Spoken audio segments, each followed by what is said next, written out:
How to install Filza on your iPhone. To download and install Filza File Manager on your iOS, this video is for you. For that, first of all, you have to check one settings on your device. For that, first of all, launch your settings on your device.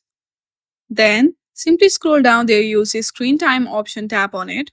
From here, scroll down a little bit, there you'll see content and privacy restriction. From there, go through the allowed apps and feature and make sure that all of the browser is toggled on.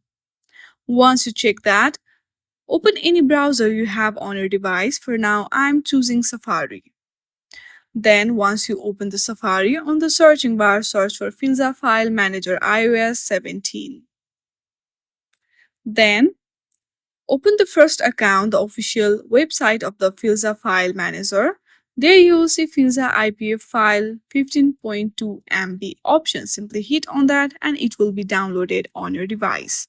Simply go through your files and check if it has been downloaded or not.